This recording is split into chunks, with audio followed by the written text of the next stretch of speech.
Isaías 6, um texto conhecido, um texto que influencia bastante a nossa liturgia reformada presbiteriana, como eu comentarei em alguns instantes. Um texto muito oportuno para essa série, né? Nós estamos falando o que é ser igreja. Vamos meditar sobre somos igreja. Agosto já fizemos isso, setembro continuamos a fazer, faremos isso também, Deus permitindo, em outubro.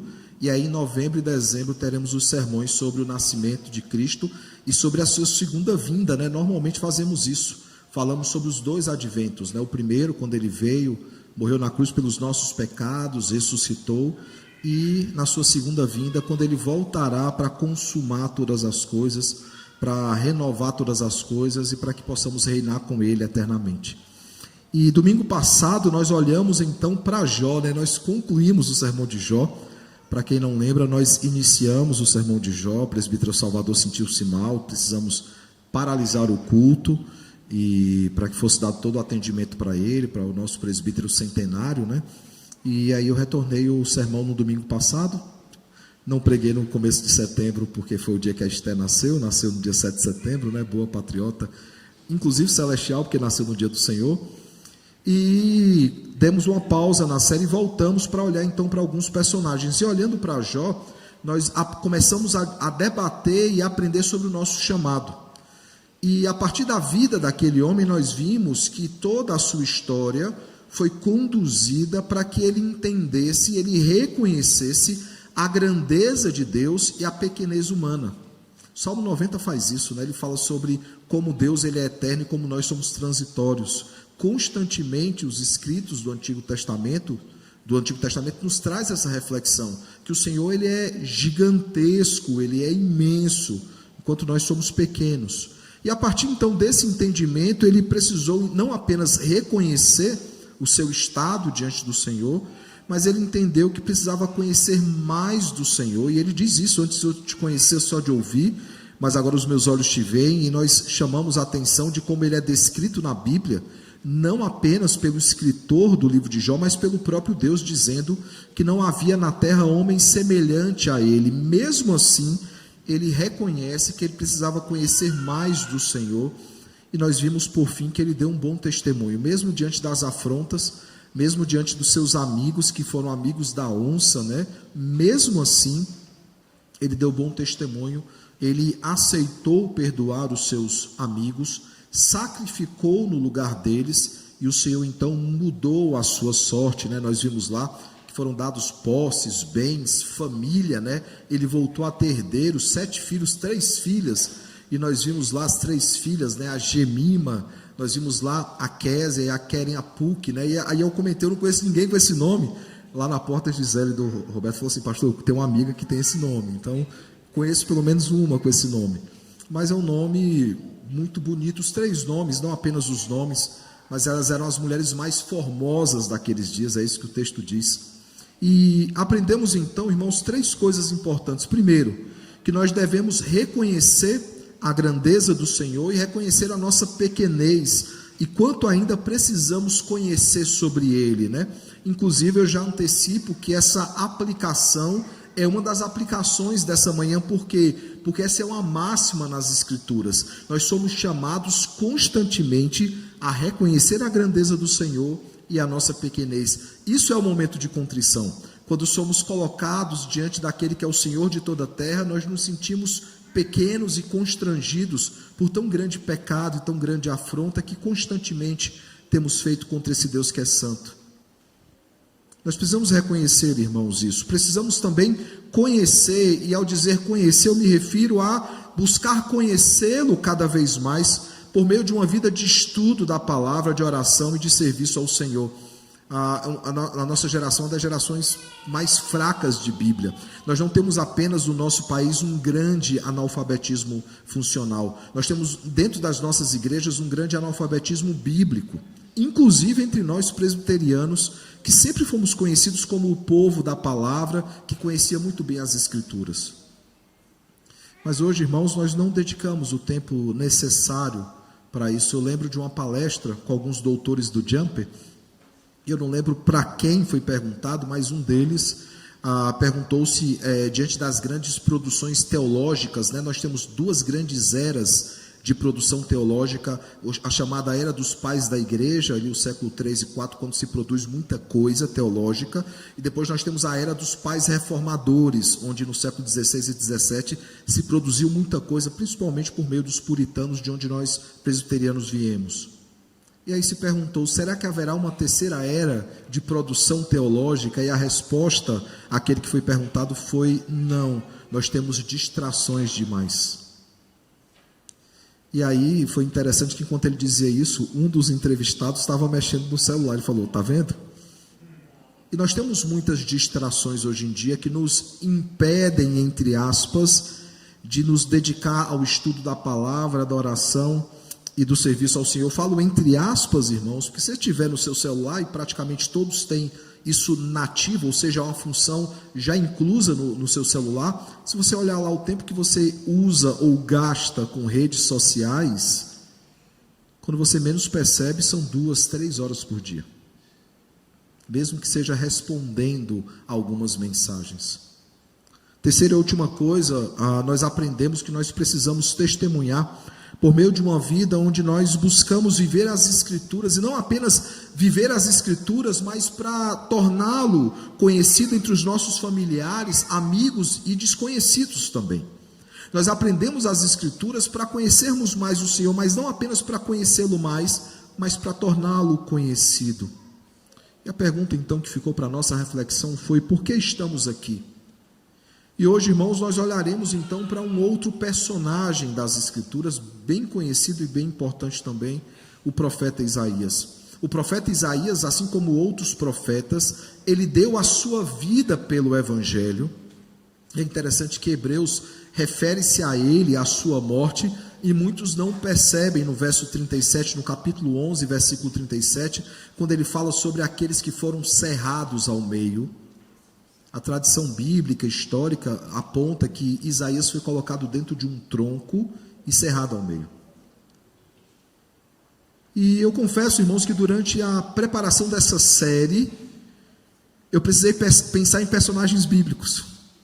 E muitos personagens vieram à minha mente, muitos. Veremos alguns durante esses domingos. Mas nomes como Gideão, como Samuel, como Davi, como o próprio João Batista, Pedro, João, Tiago, Timóteo, Barnabé, dentre tantos outros, que teremos o tempo oportuno de olhar para a vida desses homens, principalmente em séries que estão sendo preparadas, como a série dos Juízes, as séries das cartas paulinas, né, e há subdivisões dessas cartas. Olharemos para esses homens, alguns nós já olhamos, inclusive. Eu poderia, inclusive, deter a minha atenção, irmãos, durante essa série, aos personagens que são citados ali em Hebreus 11, a chamada galeria dos heróis da fé. Eu falo chamada galeria porque nós temos esse costume de chamar a galeria dos heróis da fé, mas o intuito de Hebreus 11 não é falar sobre esses heróis da fé, mas é apontar para o capítulo 12, para o grande herói da fé, que é Jesus Cristo, o autor e consumador da nossa fé. Eu poderia deter a nossa atenção a esses homens, que a Bíblia diz que eram homens dos quais o mundo não era digno, versículo 38. Quem sabe em outro momento nós possamos olhar para essa galeria e dessa galeria tirar alguns ensinos. Eu poderia, irmãos, também deter a nossa atenção para falar sobre homens que foram importantes na história da igreja reformada, durante a reforma protestante, ou até mesmo no importante trabalho de plantação da igreja presbiteriana do Brasil e a ampliação dessa igreja em solo nacional. Poderia falar do reverendo Ashbel Green Simonton, o denominado grande fundador da nossa igreja, ou falar do reverendo Alexander Blackford, né, que foi aquele que expandiu a IPB para São Paulo, Minas Gerais, Bahia, além, claro, do Rio de Janeiro. Poderia falar aqui do Chamberlain, que foi aquele, junto com sua esposa, responsável pela implementação da Universidade Presbiteriana Mackenzie. Poderia falar de outros grandes homens, né, o reverendo Bonerges Ribeiro, tão importantes na história da nossa igreja. Mas, irmãos, nós não teríamos domingos suficientes para falar desses homens que deram a sua vida pelo Evangelho, homens e mulheres que deram a sua vida pelo Evangelho, para que o Evangelho chegasse então ao nosso conhecimento e às nossas mãos. O fato é que nós não temos domingos suficientes para falar sobre a vida de tantos homens e mulheres, tantos nomes, mas quem sabe o Senhor não nos dê essa oportunidade. Hoje nós falaremos de Isaías. Isaías foi um homem que deu a sua vida, como nós já vimos pelo Evangelho, e que teve uma missão muito difícil, como nós veremos essa manhã, que era pregar esse Evangelho a uma nação que havia se afastado do Senhor. Isaías capítulo 1 abre falando do culto hipócrita, né? Externamente eles apresentavam um culto ok diante do Senhor, mas internamente o coração deles estava afastado do Senhor, e o Senhor repudia aquele culto com todas as forças. Ele fala: eu não posso conceber práticas de pecados com ajuntamento solene. Na hora que ele fala assim: quem foi que requereu, quem pediu para vocês virem à minha presença? Eu não pedi. Vocês falam com a boca a respeito de mim, mas o coração de vocês, a mão de vocês está cheio de pecado e de sangue. Esse povo que Isaías precisa advertir, é esse povo que Isaías precisa pregar. E a passagem de hoje, irmãos, é o grande chamamento de Isaías para aquela missão que ele tinha para fazer específica, porque ele já age como profeta. Do capítulo 1 ao capítulo 5, ele já está sendo usado pelo Senhor como profeta. Mas aqui, irmãos, há um chamamento bem específico para uma obra bem específica que o Senhor estava chamando. Como eu disse, as nossas liturgias são muito influenciadas por essa passagem. Essa passagem é que nos dá, dentre outras passagens, é claro, todo o amparo teológico para dividir a nossa liturgia nesses 5 momentos que normalmente nós fazemos: a exaltação, a contrição, a adoração, a dedicação e a edificação. Se percebermos, irmãos, ela se estrutura assim: ele vê o Todo-Poderoso exaltado sobremaneira no seu trono, isso o constrange para que ele confesse os seus pecados. Uma vez confessados os seus pecados e purificado pelo Senhor, ele pode finalmente adorar a Deus de forma plena, e ao adorar o Senhor, então, o Senhor pergunta: quem há de ir por mim? Ele dedica a sua vida, e ao dedicar então a sua vida, o Senhor lhe dá uma mensagem, ele é edificado pelo Senhor, para que ele pudesse edificar outras pessoas. É por causa dessa passagem e de outras que as nossas liturgias elas se estruturam nesses 5 momentos, como normalmente muitos fazem. Voltando especificamente então ao texto de hoje, a Isaías capítulo 6, nós vemos que esse relato ele acontece em 740 a.C. Por quê? Porque ele data o seu chamamento ao ano da morte do rei Uzias, e ao que tudo indica, o rei Uzias ele morre ali em 470 a.C., lembrando que antes de Cristo é decrescente, né? A datação ela não é crescente, então nós veremos as datas diminuírem a partir daqui. É importante, irmãos, ter muito claro que o rei Uzias é aquele rei que teve um dos reinados mais prósperos da história. Ele equipou o exército judeu, né? Judeu porque eu estou falando do reino de Judá, e daí por isso que se chama depois de judeus, os hebreus, porque a grande leva que volta para a terra e que é poupada pelo Senhor é do reino de Judá, lembrando que foram divididos em dois reinos. Eu não tenho como falar de história bíblica agora, nós não temos esse tempo, mas ele é do reino do sul, que é o reino de Judá, onde fica Jerusalém. Nós temos o reino do norte, que é ali o reino de Israel, onde, entre outros lugares, a capital chegou a ser Samaria. Por isso a pergunta: onde é a verdadeira adoração? Em Jerusalém ou em Samaria? Por isso a confusão entre judeus e samaritanos. Mas isso também talvez seja conversa para um outro dia. O fato, irmãos, é que ele teve um dos reinados mais prósperos, de avanços militares. Ele estruturou o exército judeu, ele equipou militarmente com armas de guerra esse exército. Era um exército temido. E sabe, irmãos, e o texto diz que ele fez o que era reto diante do Senhor, mas isso, infelizmente, subiu a cabeça de Uzias. Subiu a ponto, e nós conhecemos a história, de que em 2 Crônicas, capítulo 26, então, ele decide que ele deveria ofertar ao Senhor, mesmo sendo chamado a atenção. Nós vemos em Hebreus que Deus propositalmente ele põe uma barreira para que ninguém tivesse os 3 ofícios. Era possível que uma tribo, por exemplo, a tribo de Judá, que era a tribo dos reis, tivesse também um profeta. Isso era possível. E aí você tinha alguém que podia ser rei e profeta. Você poderia ter na tribo de Levi um sacerdote que também era profeta, então ele seria sacerdote e profeta, mas jamais você teria alguém que era rei, sacerdote e profeta. Por quê? Porque há pelo menos 2 ofícios separados em tribos. Mas Uzias achou que poderia, mesmo da tribo de Judá, poderia ser sacerdote. E ele entra então, tenta entrar na presença do Senhor para sacrificar o mesmo pecado ali de Saul, né? Deus se agrada mais de obediência ou de sacrifícios? E o texto diz então que ele foi acometido de lepra. E ao ser acometido de lepra, irmãos, ele precisou ficar isolado, né? Nós já veremos isso. E após esse tempo então de lepra, quando ele morre, na sua lápide, no seu jazigo, não estava escrito um dos grandes reis da história de Judá. Lá não está escrito os grandes avanços que ele trouxe ao exército ou à nação de Judá. Nação de Israel, mas naquele momento reino de Judá.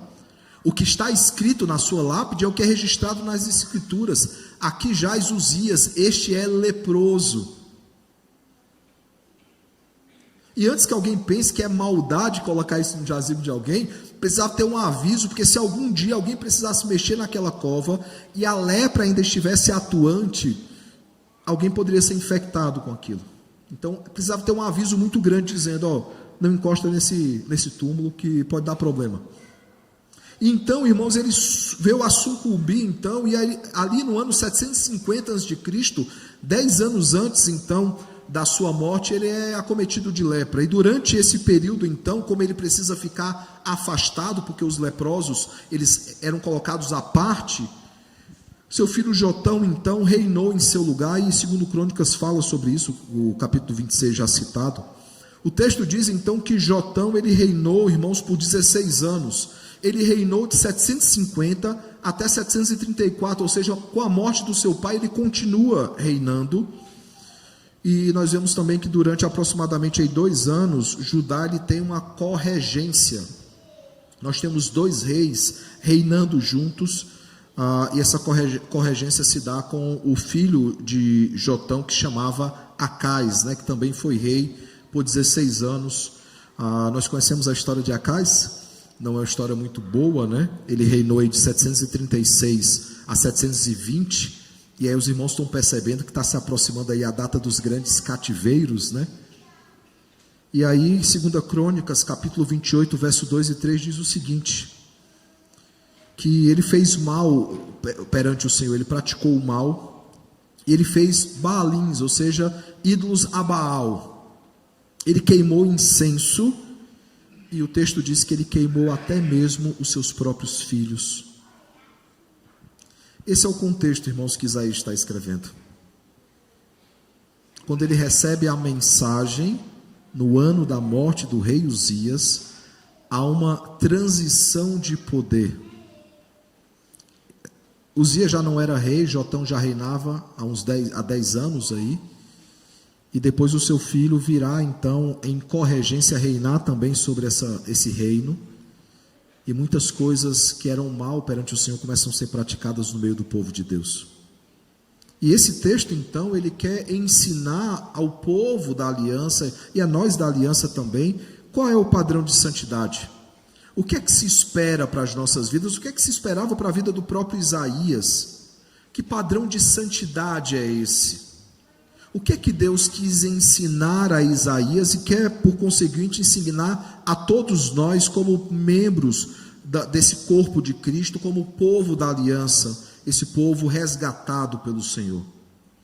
Bem, irmãos, a primeira coisa que nós veremos, e hoje nós vamos meditar sobre o cumprimento do nosso chamado. Nós falamos no sermão passado sobre o nosso chamado, hoje nós falaremos sobre o cumprimento desse chamado. Isaías precisava entender 3 coisas. A primeira delas, ele precisava entender quem era Deus e quem era Isaías.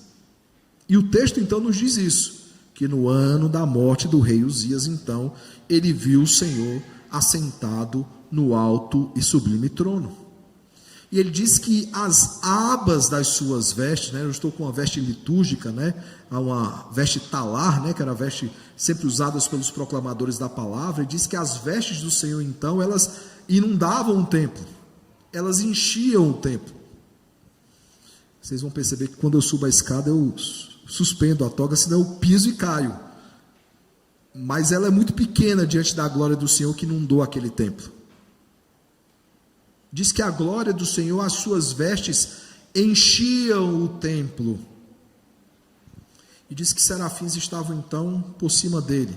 E eles tinham 6 asas. Com 2 eles cobriam o rosto, com 2 eles cobriam os pés, e com 2 eles voavam. E eles clamavam então uns aos outros, diz o texto. O que é que eles clamavam? Santo, Santo, Santo é o Senhor dos exércitos, toda a terra está cheia da sua glória. 2 coisas importantes nessa fala. A primeira delas, irmãos, refere-se à santidade do Senhor. No hebraico nós não temos superlativos. Não há como dizer santíssimo é o Senhor. Para que eu enfatize algo, eu preciso repetir. Alguns debatem, mas são 3 vezes por causa da Trindade. É possível você fazer essa analogia, mas não é o motivo da repetição tripla aqui nesse texto. Repete-se santo, santo, santo, porque ele é santíssimo. Segunda coisa, é interessante porque há uma ênfase de que as vestes, ou seja, a glória do Senhor, permeava todo o templo. E os serafins, eles enfatizam algo, não é somente o templo que é cheio da glória do Senhor, toda a terra está cheia da sua glória. Da sua glória porque ele é onipresente. Está cheia da sua glória porque os céus manifestam a glória de Deus e o firmamento as obras das suas mãos. Porque quando nós crescemos e multiplicamos, nós espalhamos a imago Dei por toda a terra. Mas acima de tudo, porque ele é onipresente, de fato a sua glória enche toda a terra. Perceba, irmãos, que o texto diz então que as bases do limiar se moveram à voz do que clamava e a casa se encheu de fumaça. Qual é a reação de Isaías? Ai de mim. Se você só lê Isaías 6, e infelizmente alguns crentes só conhecem esse e talvez outros textos de Isaías, como Isaías 9, sempre na época de Natal, ou Isaías 53, sempre na época da morte, do debate ou reflexão sobre a morte e a ressurreição de Cristo. Talvez você conheça mais esses textos, ou Isaías 61, que fala da obra dupla de Cristo, na sua primeira e segunda vinda. Mas eu não vou explorar muito Isaías, eu só quero que você, e eu sempre peço que você fique com a Bíblia aberta, então eu espero que você esteja, eu só quero que você olhe para o capítulo 5. Você não precisa olhar para outros capítulos, olha só para o 5. No capítulo 5, por exemplo, se você pegar aí o verso de número 8, diz o seguinte: ai dos que ajuntam casa a casa, e reúnem campo a campo, até que não haja mais lugar, e ficam como únicos moradores no meio da terra. Aí ele vai dar mensagens de confrontação. Verso 11: ai dos que se levantam pela manhã, e seguem a bebedice, e continuam até a alta noite, até que o vinho os esquenta. Aí vai trazer reflexões. Verso 18: ai dos que puxam para si a iniquidade com cordas de injustiça e pecado, como com tirantes de carro.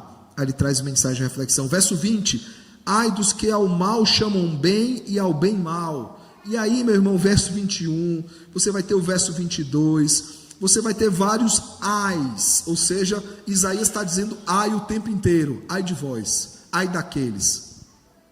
Agora, quando ele está diante do rei de toda a terra, ele diz o quê? Ai de mim. Ai de mim, porque eu sou um homem de impuros lábios.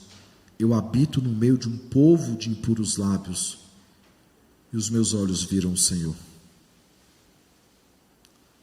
Veja toda a solenidade aqui, irmãos. Quanto temor ele tem. Eu já contei aos irmãos, estava em determinada igreja, pregando em determinado congresso. E aí havia um grupo de jovens brincando, mais isolado. Eu estava com os mais experimentados, mais vividos, e resolvi ir para perto desses jovens. Quando eu cheguei perto desses jovens, eles mudaram o assunto. E claramente eles mudaram o assunto. Você percebe que mudaram de assunto. Eu falei: vocês mudaram de assunto por quê? Pastor, é melhor se eu não ouvir o que a gente estava conversando. E eu falei assim: vocês estão constrangidos comigo? Sério? Estamos. E vocês não estão constrangidos com o Senhor que sonda o coração de vocês e ouviu toda essa conversa antes dela chegar na boca de vocês? E sabe, irmãos, a gente perde esse senso de temor ao Senhor e de santidade. O Senhor conhece as nossas vidas. Se usamos máscaras, Ele conhece a nossa face sem essas máscaras. E quando as cortinas se fecham e nós voltamos para a nossa casa e não há mais plateia para que possamos viver um papel, Ele conhece os nossos corações, Ele está lá olhando o que fazemos. O Salmo 139 diz que Ele está em todo lugar. Ele conhece a palavra quando ela não chegou à nossa boca, Ele sonda os nossos corações. Quando era ainda substância informe, Ele já nos chamava pelo nome. Falta esse senso, irmãos, de temor ao Senhor, de entender quem Ele é e, consequentemente, quem nós somos. Porque quando Isaías percebe que está diante do Senhor de toda a terra, ele percebe quem Ele é, ele fala, ai de mim. Mas o Senhor, a palavra diz que vai lá então e toca a sua boca. Nós veremos isso mais à frente. Veja, irmãos, Isaías está diante do Rei de toda a terra, do Rei de toda a glória. Ele entende que é indigno. E ao entender que ele é indigno, ele entende que ele não poderia olhar para o Senhor, porque ele se deparou com a sua pequenez e com a grandeza de Deus. Ele se deparou com as suas limitações, ele se deparou com os seus pecados, ele se deparou com as suas falhas, ele se deparou com tudo isso, porque estar diante do Senhor é como estar diante de um espelho, irmãos. Nós percebemos as nossas imperfeições. Depois de tantos ais como nós vimos, ele entende que ele também carecia do perdão do Senhor. Ele também carecia da confrontação do Deus Santo. E a nossa postura, irmãos, diante do Senhor deve ser a mesma. Deve ser uma postura, sim, de alegria, sim, de contentamento, por tão grande salvação e tão grande sacrifício. Mas antes disso, irmãos, quando adentramos essa porta, ou quando adentramos a presença do Senhor em oração, e claro, o Senhor está em todo lugar, é uma forma figurativa de falar, nós sempre estamos na presença do Senhor, estamos diante de Deus, o corandeu, né? Sempre diante do Senhor. Mas o fato é que quando em culto, de forma solene, adentramos em adoração diante do Senhor, irmãos, é necessário que haja em nossos corações constrangimento, é necessário que haja em nossos corações contrição, confissão. Por isso que logo quando iniciamos o culto, nós já temos um momento de contrição diante do Senhor, para que a nossa adoração seja aceita diante do Rei de toda a terra, o Santíssimo Deus. Porque nós entendemos, irmãos, quem Ele é, e nós entendemos quem nós somos. A segunda coisa que Isaías também entende, e que nós precisamos entender, é que ele foi transformado por esse Deus. Veja que ao perceber quem Deus é e quem Ele é, ele se constrange, e o texto diz então que um dos serafins voou até ele, diz, voou para mim, né, trazendo na mão uma brasa viva que tirava do altar com uma tenaz. E diz que com essa brasa então ele tocou os seus lábios. E ao tocar então os seus lábios, irmãos, ele diz o seguinte, eis que ela tocou os teus lábios, a tua iniquidade foi tirada e perdoado o teu pecado. Aqueles que já leram as crônicas de Nárnia, né? Eu tenho visto com tristeza que, acho que a Netflix comprou os direitos e está querendo retratar Aslan como uma mulher, e não vou entrar na discussão de sexismo nem nada. Aslan é uma representação de Cristo, e Cristo ele é um homem. Mas quem já leu as crônicas de Nárnia vai lembrar que Eustáquio, né, quando vira dragão, todos conhecem a história, pelo menos os que assistiram o filme, quando ele precisa ser transformado de novo num menino e tem que ser arrancado as escamas do seu pecado, a representação que ele faz é que Aslan passava a unha e arrancava aquelas escamas. E ele falou, como é que foi? Era uma dor, mas era uma dor boa. A dor da tenaz em chamas, tocando os lábios de Isaías, era uma dor, mas era uma dor boa. Por quê? Porque foi tirada a sua iniquidade, foi removido o seu pecado, perdoado o seu pecado. Depois disso, o texto diz então que ele ouviu a voz do Senhor que dizia, a quem enviarei e quem há de ir por nós? E a resposta de Isaías não é mais ai de mim, a resposta dele é, eis-me aqui, envia-me a mim.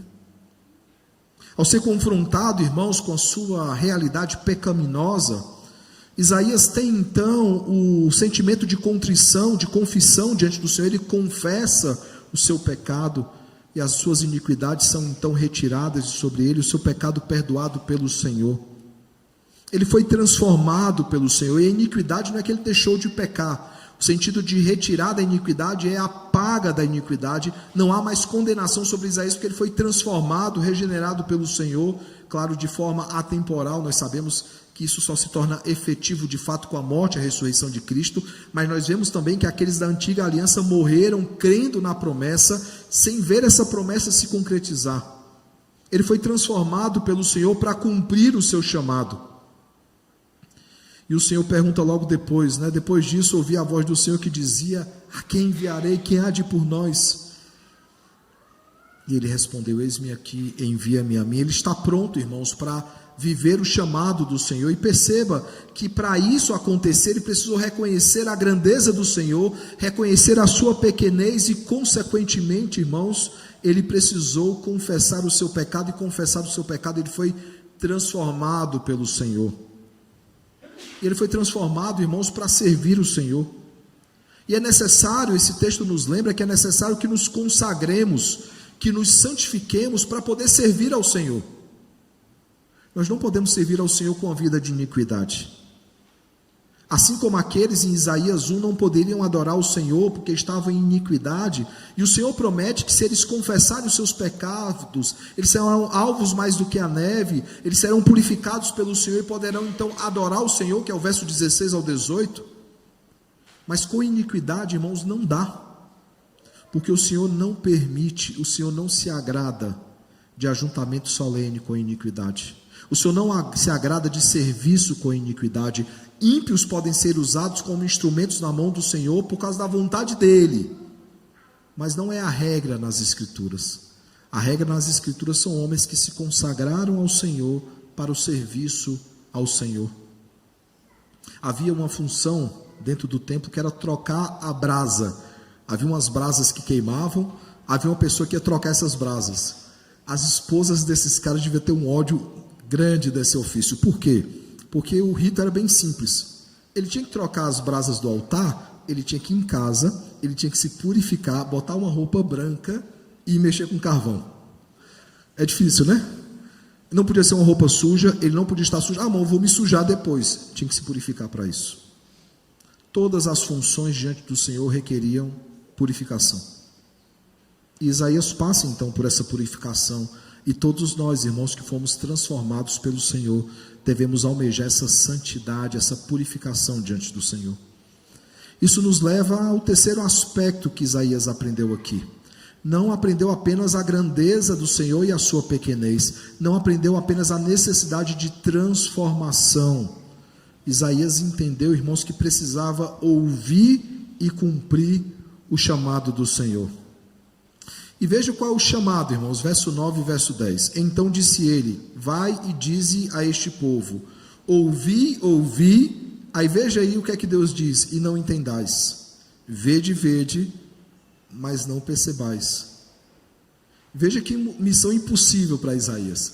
Ele teria que proclamar a um povo que não apenas não ouviria ou não veria, o próprio Deus estava fazendo isso com aquele povo. Veja a continuação do texto: torna insensível o coração desse povo, endurece-lhes os ouvidos e fecha-lhe os olhos, para que não venham ele a ver com os olhos, e ouvir com os ouvidos, e entender com o coração, e se converta e seja salvo. Deus está endurecendo o coração desse povo. Deus está endurecendo o coração desse povo, Deus está cegando a visão desse povo, Deus está tirando a audição desse povo para que eles não entendessem. Assim como os fariseus nos dias de Jesus, Jesus ensinava por parábolas, que era um método farisaico de ensino, mas ainda assim eles não entendiam, porque o Senhor cegou o entendimento deles. Isaías é chamado para anunciar uma mensagem, que é uma mensagem de condenação, que aquele povo não entenderia e não ia querer aceitar, entre aspas, né? Porque o Senhor havia cegado o entendimento deles. Mas para além desse primeiro aspecto, há um segundo aspecto bem importante, irmãos. O texto aqui dessa manhã, ele é muito parecido com o Salmo 115. O Salmo 115, quando fala dos ídolos e da idolatria, ele diz o seguinte: tem boca e não falam, tem olhos e não veem, tem ouvidos e não ouvem. têm nariz e não cheiram, suas mãos não apalpam, seus pés não andam, som nenhum lhe sai da garganta. Ele se refere aos ídolos, ele está dizendo: os ídolos são mortos. Mas na continuação, no verso 8, ele diz o seguinte: tornem-se semelhantes a eles os que os fazem e quantos neles confiam. O pecado que está sendo confrontado aqui em Isaías é o pecado da idolatria. Eles idolatravam a arca, eles idolatravam o templo, mas eles não adoravam o Senhor. Eles haviam se tornado meros ritualistas, religiosos, só de boca para fora. E perceba que o Senhor está usando a mesma analogia do Salmo 115 para dizer o seguinte: eu vou emudecê-los, eu vou cegá-los, eu vou deixá-los surdos, para que eles não possam entender a palavra. O ídolo, irmão, o idólatra sempre se torna o seu ídolo, sempre se torna. E o texto diz então que o próprio Deus, assim como no Salmo 115, que torna aqueles homens semelhantes aos seus ídolos, o texto diz então que o próprio Deus cegaria o entendimento deles, tornaria insensível o coração deles, para que eles não pudessem crer, para que eles não pudessem se converter e serem salvos. A pergunta de Isaías é: até quando, Senhor? Isaías ficou preocupado com aquilo que ele ouve e falou: até quando? E a resposta do Senhor é: até que eles sejam tratados. E ele fala das cidades desoladas, das cidades assoladas, referindo-se claramente aos grandes cativeiros. O primeiro cativeiro que veio sobre o reino de Israel, mas o cativeiro que veio sobre o reino de Judá em 605 a.C., ou seja, mais de 100 anos depois, Deus vai punir esse povo. E aí finalmente, depois de 70 anos, eles voltam à terra do Senhor. E ao voltar então à terra do Senhor, esse até quando ele se encerra, e nós veremos o grande avivamento que acontece no meio desse povo, registrado ali em Neemias capítulo 8. Até quando, Senhor? Até que eles aprendam, até que eles sejam disciplinados por mim. Eles serão assolados, as suas cidades ficarão desertas, desoladas, mas haverá o renovo. Eles voltarão a essa terra e serão renovados por mim. Isaías deveria, irmãos, anunciar uma mensagem de confronto, uma mensagem de juízo, na promessa de que quando chegasse o tempo, Deus restauraria todas as coisas e renovaria o seu povo. Ele precisava, irmãos, ouvir esse chamado e cumprir um chamado duro. Imagina você receber a missão de pregar no meio do povo só mensagem de condenação, Deus dizendo: nenhum deles vai ser salvo. Pregue o seu melhor sermão, prepare o seu melhor sermão, mas saiba, nenhum deles será salvo. O sentimento de Jonas é outro, né? Nós vamos olhar para Jonas nessa série. O sentimento de Jonas é outro. Ele sabia que o Senhor transformaria os ninivitas, os filisteus, que é de onde os filisteus vêm dos ninivitas, né? Isaías vai pregar uma mensagem difícil, porém necessária, e que no tempo oportuno surte o efeito esperado, que é a transformação do povo. Por isso eu pergunto, irmãos, olhando então para essas lições que Isaías aprendeu, quais são as aplicações que nós podemos tirar? A primeira delas, como já anunciado, repetiríamos o ponto, a primeira aplicação do sermão passado. Nós precisamos, assim como Jó e assim como Isaías, nós precisamos reconhecer a grandeza do Senhor e a nossa pequenez, e o quanto ainda precisamos conhecer do Senhor. Dizemos: ai daquele, e agora somos constrangidos pelo Senhor, de que também somos pecadores e também carecemos de Cristo. Segunda coisa, nós precisamos de santificação para servi-lo com excelência e não fazermos a obra de forma desleixada. Tantos quantos, depois de tantos anos de caminhada cristã, baixam a guarda e fazem tudo de forma desleixada, né? E aí a carta, a igreja de Éfeso em Apocalipse diz que nós esquecemos o primeiro amor. Nós precisamos retornar esse primeiro amor, aquele sentimento que nos fazia nos dedicar 100% à obra do Senhor. Eu sempre conto o relato, né, de alguns jovens que vendo uma recém-convertida, vendo a empolgação dela como recém-convertida, disseram: deixa eu dar 5 anos de crente, 10 anos de crente, vamos ver se ela tem ainda a mesma empolgação. Nós precisamos, irmãos, ter a mesma empolgação. A analogia do primeiro amor é exatamente a analogia do casamento, né? Durante o namoro todo mundo é apaixonado, né? E aí vem o noivado e o casamento, a gente se acostuma com a rotina. A vida cristã não pode ser uma vida de rotina, assim como o casamento não pode ser uma rotina. Nós precisamos acordar todos os dias com aquele primeiro amor ainda em nossos corações, com aquela chama ardendo em nossos corações. Terceira e última coisa, nós precisamos, irmãos, anunciar a palavra, e aqui eu cito 2 Timóteo 4, 2 em diante, quer seja oportuno, quer não, queiram ouvir, ou mesmo que nos deem as costas, nós anunciamos a mensagem do reino, nós pregamos a Cristo e este ressurreto até que Ele venha. Eu pergunto então, irmãos, qual o seu chamado? Para o que o Senhor tem te chamado, irmãos? Independentemente dos dons e talentos que você tenha, e isso ajuda muito no desempenho do chamado, todos nós temos um mesmo chamado, que é fazer discípulos. Todos nós temos o mesmo propósito, que é glorificar a Deus e alegrar-se nele para todo sempre, independentemente de dons e talentos que você tenha. Isso só vai te dizer como é que isso vai acontecer, como você vai servir ao Senhor. Mas todos nós fomos chamados pelo mesmo Deus para a mesma obra. Que o bom e eterno Deus, irmãos, nos auxilie, para que, entendendo quem Ele é e quem nós somos pecadores, e Ele é santo, para que possamos entender isso, irmãos, ao entender isso, sermos purificados pelo Senhor. E somos purificados pelo Senhor não para vivermos as nossas vidas, somos purificados pelo Senhor para servir a esse Deus eterno, para cumprir o chamado que Ele tem para todos nós. Que o bom e eterno Deus nos auxilie também nisso, irmãos. Que Ele nos auxilie para que, quando ouçamos o chamado, quem há de ir por nós, a nossa resposta seja a mesma de Isaías: eis-me aqui, envia-me a mim. Que possamos viver o chamado, que possamos cumprir o chamado, pois esse é o motivo de estarmos aqui.